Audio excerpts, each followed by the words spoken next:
Big ಬಾಸ್ನಲ್ಲಿ last big ಬಾಸಿಂದ amount ಬಂದಾಗ ನಿಮಗೆ ಘೋಷಣೆ ಮಾಡ್ತಾರೆ 2 ಲ್ಯಾಕ್ಸ್ 1 ಲ್ಯಾಕ್ಸ್ ಅಂತೇಳಿ. ಆ ಟೈಮಲ್ಲಿ ನೀವು 2 ಲಕ್ಷ ಹಿರಿಯರಿಗೆ ಕೊಡಿ, 1 ಲಕ್ಷ ರೈತರಿಗೆ ಕೊಡಿ ಅಂತ ಹೇಳಿ ಈ ರೀತಿಯಾಗಿ ಹೇಳ್ತಾ ಇರಿ. ಆದರೆ ಏನು ದೊಡ್ಡ ಗುಣ ತೋರಿಸ್ಲಿಕ್ಕೆ ಪ್ರಯತ್ನ ಮಾಡಿದ್ರ ಮಂಜಣ್ಣ ಅವರು, ಅಥವಾ ಅವಶ್ಯಕತೆ ಇಲ್ವಾ ಹಣದ್ದು ಅಂತ ಹೇಳಿ? ಅಂದರೆ ಅದು ನನ್ನ ಮನ್ಸಿಗೆ ಬಂದಿದ್ದು ಅಷ್ಟೇ. ಒಂದಷ್ಟು ತಾಯಂದಿರು ಅಂದರೆ ಎಲ್ಲ ತಾಯಂದಿರೂ ಒಂದು ಆಸೆ ಇಟ್ಕೊಂಡಿರ್ತಾರೆ. 17 ಜನ ತಾಯಂದಿರು ನನ್ನ ಮಗ ಗೆಲ್ಲಬೇಕು, ನನ್ನ ಮಗಳು ಗೆಲ್ಲಬೇಕು ಅನ್ನೋದು. ಅವ್ರ ಮನೆಗೆ ಬಂದಾಗ ಫ್ಯಾಮಿಲಿಯವರೆಲ್ಲ ಮನೆಗೆ ಬಂದ ಆ ತಾಯಂದಿರನ್ನ ನೋಡಿ, ಆಮೇಲೆ ನಮ್ಮ ತಾಯಿ ನಾನು ಎಷ್ಟು ಪ್ರೀತಿ ಮಾಡ್ತಿದ್ದೀನಿ, ಎಷ್ಟು ನೋಡ್ಕೋತಿದ್ದೀನಿ. ಅಂದರೆ ಕೆಲವೊಂದು ಟೈಮಲ್ಲಿ ನಾನು ಇಲ್ಲಿ ಇರ್ತೀನಿ, ಊರಲ್ಲಿ ಇರ್ತಾರೆ. ಇವೆಲ್ಲನೂ ಬಂದಾಗ ಆ ತಾಯಿ 360 ಡೇಸು ಒಂದಿನ ರಜೆ ತೊಗೊಂಡಿರೋ ಮಕ್ಳಿಗೋಸ್ಕರ ಮತ್ತು ಗಂಡನಿಗೋಸ್ಕರ, ಅವ್ರು ನಂಬಿರೋರಿಗೋಸ್ಕರ ಅಡುಗೆ ಮಾಡ್ತಾರೆ, ಕೆಲಸ ಮಾಡ್ತಾರೆ, ಬದುಕ್ತಾರೆ, ಜೀವಿಸ್ತಾರೆ. ಏನೂ ಆಸೆ ಇರಲ್ಲ. ನನ್ನ ಮಕ್ಕಳು ಚೆನ್ನಾಗಿದ್ದರೆ ಸಾಕು, ನನ್ನ ಗಂಡ ಚೆನ್ನಾಗಿದ್ದರೆ ಸಾಕು ಅನ್ನೋ ಒಂದಷ್ಟು ದೊಡ್ಡ ಗುಣ ಇರುತ್ತಲ್ವ, ಆ ತಾಯಿ ವರ್ಣನೆ ಮಾಡೋಕ್ಕೆ ಆಗಲ್ಲ. ಅಷ್ಟು ಇದ್ದಾಗ ನನ್ನ ತಾಯಿನ ನೋಡ್ಕೊಳ್ಳೋಕ್ಕೆ ನಾನು, ನನ್ನ ತಂಗಿರು, ನನ್ನ ತಂದೆ ಇದ್ದಾರೆ. ಒಂದಷ್ಟು ಜನ ತಾಯಂದಿರು ಎಲ್ಲೋ ಒಂದು ಕಡೆ ವಯಸ್ಸಾಗಿರೋವಂಥವ್ರು, ಅಂದರೆ ಬಿಟ್ಟು ಹೋಗಿರೋವಂಥವ್ರು, ಆ ತಾಯಂದಿರು ಒಂದು ಜಾಗದಲ್ಲಿ ಇರ್ತಾರಲ್ವ, ಆರ್ಫನೇಜ್ ಸ್ಕೂಲುಗಳಲ್ಲಿ ಮತ್ತು ಒಂದಷ್ಟು ವೃದ್ಧಾಶ್ರಮಗಳಲ್ಲಿ ಆ ತಾಯಂದಿರಿಗೆ ಏನಾದರೂ ಎಲ್ಪ್ ಆಗಲಿ.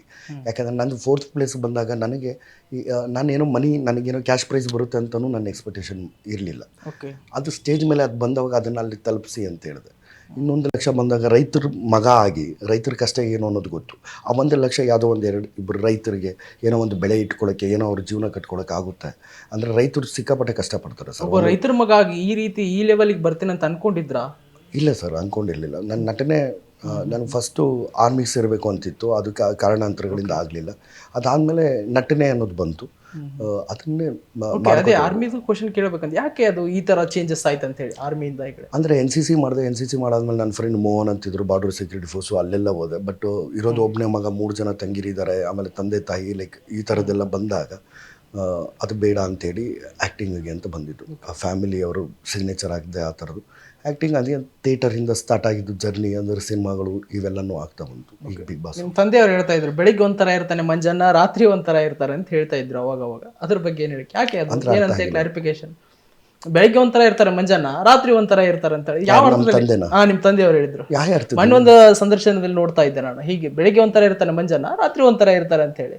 ಅದು ಏನಂತ ಹೇಳಿ ನನಗೂ ಕೂಡ ಗೊತ್ತಾಗಲ್ಲ, ಹಾಗಾಗಿ ನಿಮ್ಮ ಬಾಯಿಂದ ಕೇಳಬೇಕು. ಗೊತ್ತಾಗಿಲ್ಲ ಅದು ಏನಕ್ಕೆ ಅಂತ. ಓಕೆ.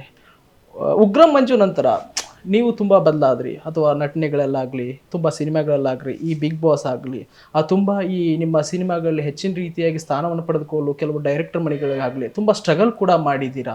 ಈಗ ಈ ಒಂದು ಹಂತಕ್ಕೆ ಬಂದು ನಿಂತಿದ್ದೀರಾ, ಹೇಗೆ ಫೀಲ್, ಅದು ಹೇಗೆ ಅನಿಸ್ತಿದೆ ಈಗ? ಸರ್ ಪ್ರಯತ್ನ sir, hard work sir. Okay.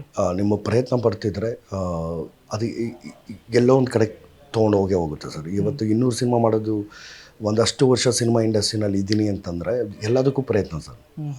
ಪ್ರಯತ್ನ. ಆಮೇಲೆ ಆ ಒಂದು ಏನು ಕಲಾ ದೇವತೆಗೆ ನಾವೇನು ರೆಸ್ಪೆಕ್ಟ್ ಕೊಡ್ತೀವೋ ಅದು ನಮ್ಮನ್ನು ಹಂಗೆ ಕಾಪಾಡ್ಕೋತಾವೆ. ಪ್ರಯತ್ನದ ಹಿಂದಿನ ಶಕ್ತಿ ಯಾರಂತ? ಯಾರು? ನಮ್ಮ ಪ್ರಯತ್ನ ನಾನು ಪಡ್ತಾ ಒಬ್ಬನೇ ಒಂಟಿ.